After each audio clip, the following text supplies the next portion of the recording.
अस्सलाम वालेकुम, welcome back to life in kingdom. I hope कि आप सब बिल्कुल ठीक हैं, खुश हैं। अल्लाह पाक आप सबको अपने हिफ्ज़ व अमान में रखे, आमीन। ये शामी कबाब बहुत ही ज़बरदस्त तैयार हुए। जिस तरीके से मैंने इनको तैयार किया, ये सारी रेसिपी डिटेल के साथ आप लोगों के साथ शेयर की जाएगी। इसको तैयार करके हम फ्रीज़ करेंगे। तो चले पहले ब्रेकफास्ट में हेल्दी सा फुल न्यूट्रिशन ऑमलेट तैयार कर लेते हैं। थोड़ी सी गाजर, कॉर्न और फ्रेंच बीन्स और इसमें 6-7 पत्ते पालक यानी स्पिनच और साथ में मैंने थोड़े से पत्ते मेथी के और सब्ज़ प्याज का आधा चम्मच डाल दिया। थोड़ा सा एक ड्रॉप मैंने ऑयल का इसमें ऐड किया था, 1 पिंच सॉल्ट, 1 पिंच काली मिर्च और 3 अंडों की सफ़ेदी ऐड कर दी और ये फ्लैक्स सीड थोड़े से स्प्रिंकल कर दिए। अब बस थोड़ा सा सेक दिलवा कर इसको निकाल लेंगे, इतना ही, ज़्यादा नहीं इसको कुक करना। मैंने आटा गूंद कर रखा हुआ था। अब इसके हम पेड़े तैयार कर लेते हैं। साथ में मैं 2 से 3 ये चपातियाँ यानी सूखी रोटियां तैयार कर लूँगी और रात का बचा हुआ कीमा, आलू मटर का सालन था साथ में वो रख लूँगी और ये हेल्दी सा वेजिटेबल वाला ऑमलेट होगा। आप इस तरह का ऑमलेट ज़रूर तैयार करें, आपको बहुत अच्छा लगेगा। सुबह सुबह आपको हेल्दी फुल न्यूट्रिशन वाली वेजिटेबल्स मिल जाएंगी। वैसे तो सुबह सुबह खाई नहीं जाती, इस तरह से ऑमलेट में डालकर ये खा सकते। बहुत ही ज़बरदस्त मज़ेदार रेशेदार शामी कबाब तैयार हुए। जिस तरीके से मैंने इसको तैयार किया तो चलें देख लेते हैं। इस दाल को 2 घंटे के लिए भिगो दिया था, इस तरह से फूल गई। अब 1 लीटर पानी जब पकने लग गया, इसमें मैंने दाल को ऐड कर दिया, साथ में 2 से 3 बे लीफ और 1 छोटा चम्मच सॉल्ट ऐड कर दिया। अब ये चिकन की ब्रेस्ट इसके ऊपर ऐड कर दी और स्टीम देंगे। इसी के साथ हम ये रेशे बनाएंगे। ये मटन मीन्स 1.5 किलो यानी 1500 ग्राम उबलते पानी में डालकर इसको हम निकाल लेंगे। एक बॉयल आने पर, कीमे को धोते नहीं कभी भी, इस तरह से इसको ब्लांच करते हैं। इस तरह इसका ब्लड सारा पानी में आ जाता है और कीमा बहुत अच्छे से साफ़ हो जाता है। अगर आप कीमे को धोएंगे तो बहुत से इसके पार्ट ज़ाया हो जाएंगे, कीमा निकल जाएगा और उसका फ्लेवर भी नहीं रहेगा। बस आप इसी तरह कीमे को साफ़ किया करें, उबलते पानी में डालकर फ़ौरन ही उसको निकाल लिया करें। एक बॉयल आने पर इसको ड्रेन कर देंगे और दूसरा पानी बिल्कुल भी इसके ऊपर नहीं डालेंगे। तो चलिए मसाले देख लेते हैं जो इसमें ऐड करने हैं। शामी कबाब मसाला 2 बड़े चम्मच आप किसी भी ब्रांड का ले सकते हैं और ये बड़ी इलायची 3 से 4 अदद, 2 दालचीनी की स्टिक्स और ये लौंग आधा चम्मच, पिसा हुआ और रोस्ट किया हुआ धनिया पाउडर 2 बड़े चम्मच और 1 चम्मच रोस्ट किया हुआ ज़ीरा और कश्मीरी तीखी मिर्च 1 बड़ा चम्मच और ये 10-12 अदद सब्ज़ इलायचियाँ। स्कीटल में 1 लीटर पानी लिया, जब इसमें बॉयल आ गया मैंने वो ब्लांच किया हुआ कीमा ऐड कर दिया। अब ये सारे स्पाइस इसके अंदर ऐड कर देंगे और इसको कुक कर लेंगे। आपने इस बात का ध्यान रखना है कि कीमा गलाते वक्त और दाल गलाते वक्त इसमें पानी की मिकदार ज़्यादा ना डालिएगा। अगर आपने पानी की मिकदार ज़्यादा डाल दी तो फिर आपको ड्राई करने में मुश्किल होगी। बस उतना ही पानी डालेंगे जितना कि ड्राई हो जाए। ये 5 से 6 अदद प्याज, इनको अच्छी तरह से वॉश कर लिया था, कट कर लिया था। और ये लहसुन के जवे 2 चम्मच लहसुन और 2 चम्मच अदरक, ये इसी तरह साबुत इसमें डाल देंगे। और टमाटोस 5 से 6 अदद इसको भी डाल देंगे।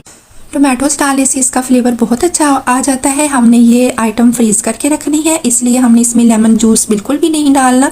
लेमन डालने से इसका टेस्ट बिटर सा हो जाता है, इसके अंदर कड़वापन सा आ जाता है। कीमे के अंदर का पानी बिल्कुल ड्राई कर लिया और चिकन को भी श्रेड कर लिया। इस तरह से आप इसको चॉपर में डालेंगे और बारीक पीस लेंगे। साथ में ये पुदीने के पत्ते और सब्ज़ धनिए के पत्ते डाल देंगे।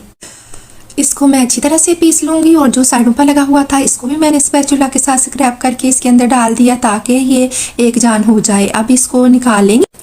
ये पीस गया है, अब इसको इस जार से निकाल लेंगे और श्रेड की हुई चिकन इसके ऊपर डाल देंगे। अब इस मिक्सचर को अच्छी तरह से मिक्स कर देंगे ताकि सारे रेशे इसके अंदर एक जान हो जाए और अच्छी तरह से इसको गूंद कर थोड़ी देर के लिए 10 मिनट तक इसको रेस्ट देंगे। 10 मिनट के बाद अब इसकी टिक्कियाँ तैयार कर लेंगे। मैं इसको हाथों के साथ इस तरह तैयार करके फिर इसको मोल्ड के साथ शेप दे दूंगी। जब मोल्ड के साथ शेप दे देंगे तो सारी टिक्कियों का साइज़ एक ही होगा। अगर बिगनर हैं आपसे तो कोई टिक्की बड़ी और कोई छोटी भी बन सकती है। तो अगर आप हाथ के साथ अच्छी तरह से बना सकते हैं तो हाथ के साथ बना लें। आप थोड़ा सा पोर्शन लेकर उंगलियों के साथ घुमा घुमा कर एक बॉल सी तैयार करके हथेली पर रख के प्रेस करके एक टिक्की सी बना लें। फिर इसको मोल्ड के साथ इसकी शेप दे लें, बेहतरीन टिक्की तैयार हो जाएगी।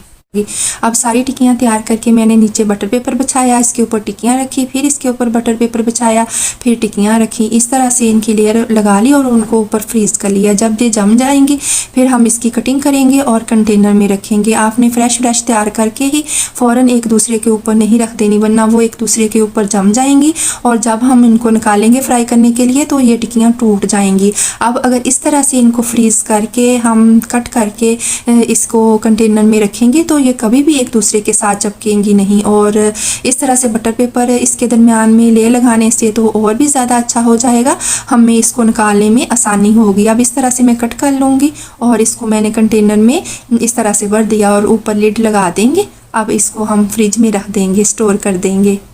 तो अब इसकी फाइनल लुक भी मैं आपको दिखाती हूँ। एक अंडा मैश करके इसमें टिक्की को इस तरह से डिप करके ऑयल गर्म होने पर टिक्की डालकर इसको मीडियम फ्लेम पर फ्राई कर लेंगे और जब एक साइड इसकी हो जाएगी तो इसको फ्लिप करके दूसरी साइड को भी इस तरह से फ्राई कर लेंगे। जब इस तरह का गोल्डन सा कलर आ जाएगा तो इसको निकाल लेंगे।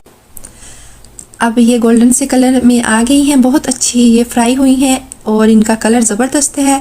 इस तरह का कलर लाने के लिए हमने दाल को सेपरेट पकाया था और कीमे को सेपरेट, इस वजह से इसका इस तरह का अच्छा सा गोल्डन कलर आया है फ्राई होने के बाद। अरे में इसको दही के रायते, इमली की चटनी के साथ सर्व करें और सहरी में पराठे के साथ, दाल के साथ इसको सर्व करें। मेक श्योर आप इसको ज़रूर ट्राई करेंगे। और जब कभी दाल बनाई हो या फिर कोई भी चीज़ ना बनी हो तो इसको निकाल कर इस तरह से जल्दी जल्दी से फ्राई करें और एंजॉय करें। खाने का टाइम हो गया और हम लोगों ने खाना खाया। खाना खाने के बाद हम लोग फिर बाहर को निकल गए बच्चों को लेकर कॉर्नर्स की साइड पर, और बच्चों ने वहाँ पर झूले झूले और हम लोगों ने वॉक की। मौसम बड़ा ही अच्छा था, ये शाम का टाइम है। और फिर चलें आप लोगों के साथ थोड़ी सी शुबान के हवाले से बात कर लेते हैं। शुबान भी बहुत बाबरकत महीना है। प्यारे मोहम्मद सल्लल्लाहु अलैहि वसल्लम ने इस महीने के बारे में फरमाया कि शुबान मेरा महीना है और रमज़ान अल्लाह ताला का, इसलिए हमें इस माह में भी खूब इबादत करनी है। और 14 शुबान, 13, 14 और 15 शुबान को कोशिश करें कि रोज़ा रखें। इन तीनों दिनों में रोज़े की बड़ी फजीलत है। और जो पढ़ाई वाली शब बरात की रात होगी इसमें भी आप लोगों ने, मेरी प्यारी बहनों और भाइयों, आपने खूब इबादत करनी है। जो मुश्किल, जो तकलीफ़ हमें बच्चों को या छोटे बहन भाइयों को साथ लेकर इबादत करने में होगी, उसका सवाब हमें अकेले इबादत करने से कहीं ज़्यादा मिलेगा। अगर आपको आज की वीडियो अच्छी लगी तो मेरे चैनल को लाइक, सब्सक्राइब और दोस्तों में शेयर करें। Thank you. अल्लाह हाफिज़।